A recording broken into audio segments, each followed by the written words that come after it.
Booker T Washington America के एक प्रसिद्ध शिक्षा शास्त्री, प्रखर वक्ता, लेखक और अनेक राष्ट्रपतियों के सलाहकार थे।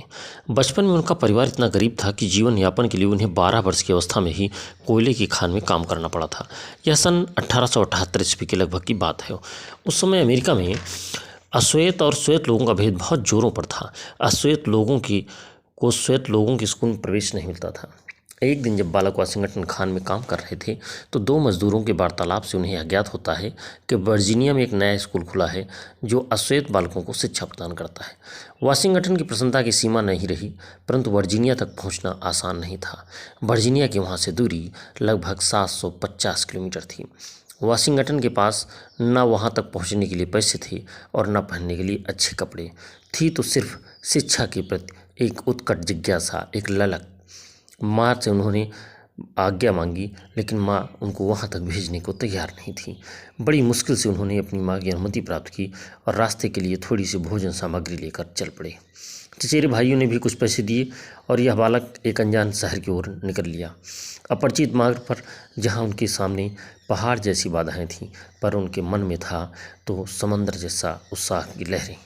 पैदल ही लोगों से लिफ्ट मांगकर चलता हुआ वह बहुत दिनों के बाद एक अनजान शहर रिचमंड में जा पहुंचा।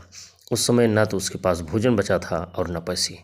लोगों से पूछने पर पता चला कि अपनी पढ़ाई के लिए वह जहां जा रहे हैं वह अभी लगभग 125 किलोमीटर दूर है। वहां उसने कई लोगों से भोजन और सिर्फ रात भर सोने की जगह मांगी, परंतु बिना पैसा दिए कोई भी उसे न तो भोजन देने को तैयार था और न ठहरने की जगह।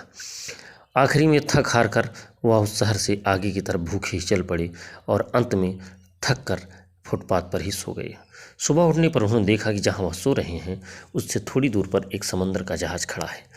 वह धीरे धीरे जहाज के निकट गए और देखा कि उसमें से कच्चा लोहा उतारा जा रहा है। वह जहाज के कैप्टन के पास जा पहुंचे और उससे अनुरोध किया कि उन्हें भी कच्चा लोहा उतारने को दे दें, जिससे वह थोड़ा सा पैसा कमा सकें। कैप्टन दयालु व्यक्ति था, उसने आज्ञा दे दी। वह भूखा और थका हुआ बालक इस काम में जुट गया। उसके बाद आगे उनके काम से प्रसन्न होकर कैप्टन ने कहा जब तक चाहे वह काम कर सकते हैं। इससे वाशिंगटन को बहुत प्रसन्नता हुई। उन्होंने कुछ दिनों तक काम करके आगे के लिए भी कुछ पैसों की व्यवस्था कर ली और उसके बाद फिर वो आगे अपने रास्ते पर चल पड़े। कई दिनों की यात्रा के बाद वाशिंगटन वर्जीनिया पहुंच गए और लोगों से पूछते पूछे उस विद्यालय के दरवाजे पर जा खड़े हुए। विद्यालय का भवन देख करके उनकी आंखें डबडबा आई, वह भाव विभोर हो गए और उन्हें लगा यही एक स्थान है जो उन्हें उच्चता की सीढ़ी की तरफ ले जाता है। उस समय उनके कपड़े मैले हो चुके थे, जूते फटे थे, बाल बढ़े थे, शरीर धूल और पसीने से भरा हुआ था। वह उसी हालात में उस विद्यालय की प्रधानाध्यापिका के सामने जा खड़े हुए और विद्यालय में प्रवेश देने का अनुरोध किया, परंतु प्रधानाध्यापिका ने उनकी हालात देखकर उनमें कोई रुचि नहीं ली। वाशिंगटन रोज विद्यालय जाते और प्रधानाध्यापिका के कमरे के आगे चक्कर लगाते। वह अन्य बच्चों को प्रवेश मिलते देखते पर निराश न होते। एक दिन प्रधानाध्यापिका कक्ष के बाहर जब वो घूम रहे थे तो उन्हें अंदर बुलाया गया और प्रधानाध्यापिका ने उनसे बगल वाले कमरे को साफ करने को कहा। वाशिंगटन समझ गए कि यही अपनी प्रवेश परीक्षा देने का समय है। उन्होंने कमरे की फर्श और अलमारियों को 4 बार साफ किया और उसको रगड़ रगड़ कर इस तरह चमका दिया कि वहाँ धूल का एक कण भी नहीं बचा।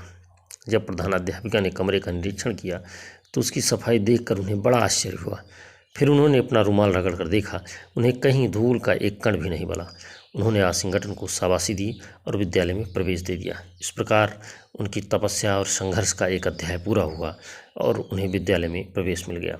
आगे चलकर यही बुकर टी वाशिंगटन अमेरिका के महान शिक्षाविद बने। उन्होंने अश्वेतों की शिक्षा के लिए बहुत बड़ा काम किया। उनका जीवन इस बात की प्रेरणा देता है कि कितना भी कठिन लक्ष्य क्यों न हो, संघर्ष से उसे प्राप्त किया जा सकता है।